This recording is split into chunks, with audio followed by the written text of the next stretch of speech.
Right. You're to assemble in the rec room. The governor wishes to speak to you before dinner. Mrs. Adams, how's baby? She's regained consciousness. She seems to be all right. Didn't they send her to hospital? They wanted to, but she refused to go. Oh, she's tough. She doesn't do nothing she doesn't want to. Yes, we'll see how tough she is if she has a relapse. Now, come along. I haven't got all night.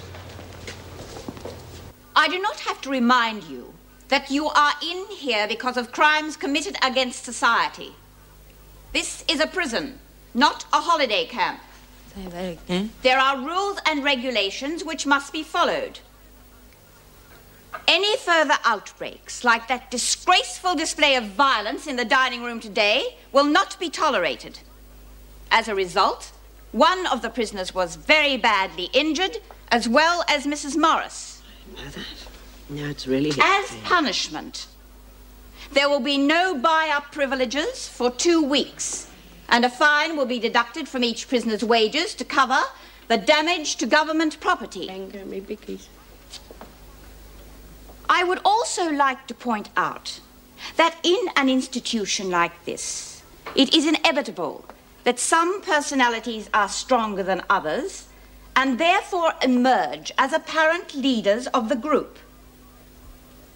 I would remind you that the only bosses are myself and my staff, and will only be tolerated as long as they abide by the rules. I hope you heard that. Because of the staff situation, you will be allowed to eat in the dining room tonight. But if there is the slightest sign of any disturbance, the room will be cleared and you will all be returned to your cells, regardless of whether you have eaten or not. Thank you, Mr. Fletcher. You may carry on. Mrs. Davidson. On behalf of the women, I'd like to say that we're sorry for all the trouble we caused. We realize now we had nothing to gain from it. You're quite right, Bryant. Yes, and we'd also especially like to apologize to Mrs. Morris. We have no argument with her. That is always the problem with outbreaks like this.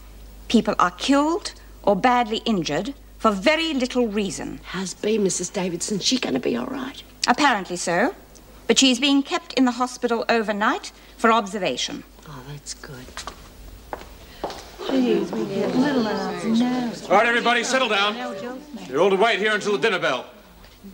Not interested in being boss, eh? How come you stuck your beak in then? Because I felt that somebody should apologize, and it was obvious that none of you lot were. Yeah. Why didn't you? I wasn't sorry. I don't apologize to Screws, Stretch. Lay off, will you, Georgie? We're in enough trouble as it is already. But this has all gone far enough. And for starters, we're going to have to take that buy-up stuff back to where it belongs. Come along, ladies. You heard the bell. Out.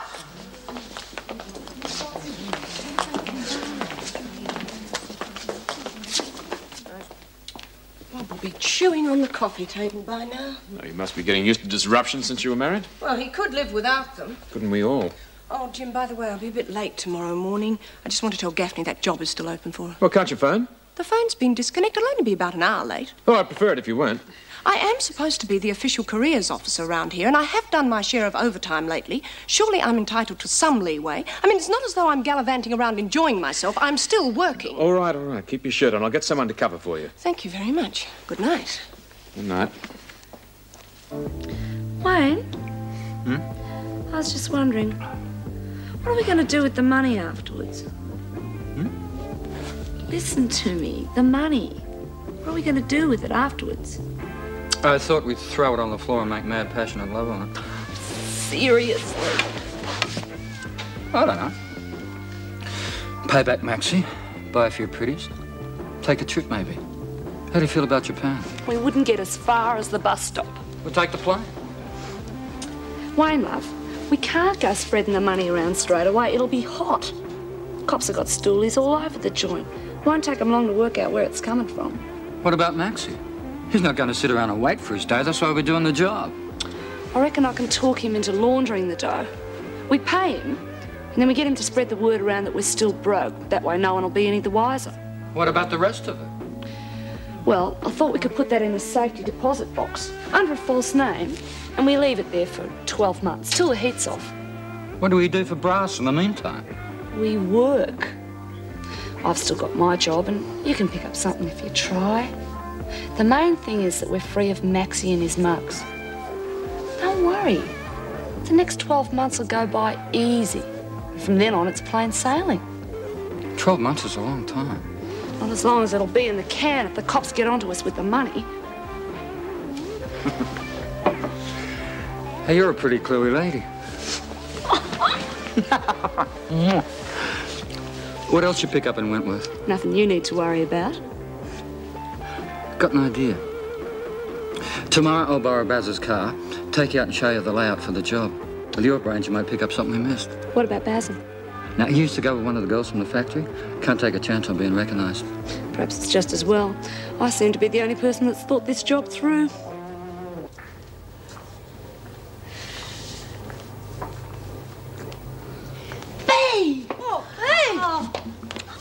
Well, I haven't had a reception like that since I lost my knickers at the football club picnic. How you feeling?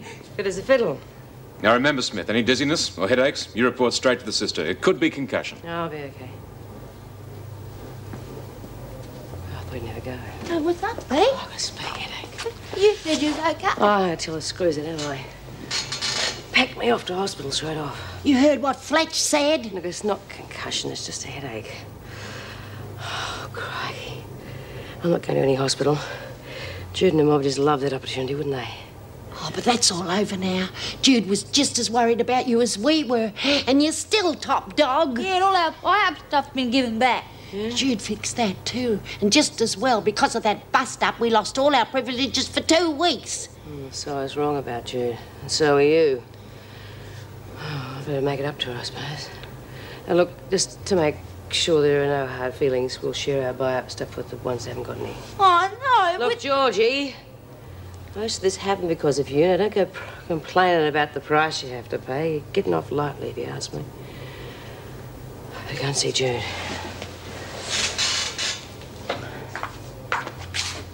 Oh, Bee! Oh, you gotta go to hospital. No, I'll go. Look, I'll be all right. Just let me have a rest, will you? Bee! Look, no wonder I've got a headache with you yapping all around me. Just go away, will you? Go. Let me rest in peace. I'll be all right. Go on.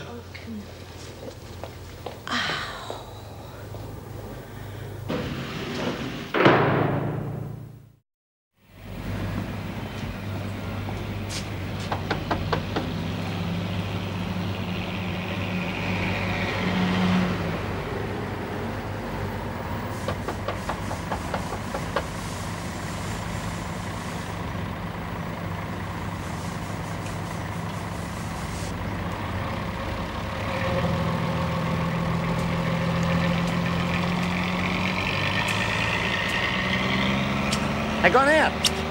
Pardon? In the car. The lady too? Oh, yeah, her too. In the car. Didn't know they had a car. Oh, wouldn't know. See it parked out there sometimes. See another fella driving it too. Not today, though. Oh. Just him and her. Thanks. Welcome. Well, why won't she go to hospital? Well, first she was worried about Jude, but that's all been straightened out. Where is Jude? She's out working in the garden. She's lucky. She can pick who she wants to work with. Why don't you shove that wrist down your throat? You can help me collect the dirty linen now. You push the trolley. She's a smart-ass little bitch.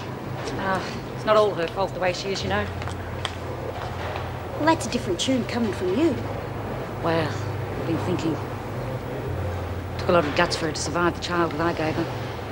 Poor little bugger didn't have much of a chance. Being on the game was the only work I knew. Know what I'm talking about? Yeah. Yeah, I think I do.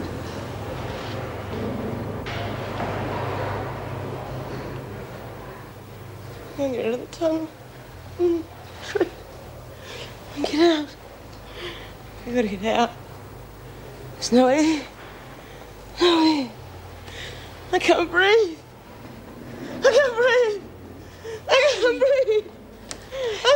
Wake up, love. It's Lizzie. You're all right. Now you've got out of the drain. Wake up. Oh, babe. What's the matter? We were coming down the corridor when we heard you screaming. Rubbish. Hey, you were talking about not breathing or something. Rubbish. I wasn't even dreaming. Where do you get off waking me up in the middle of the sleep anyway, too? Come on, you get out of here. Leave me alone. Come on, you get out and leave me alone.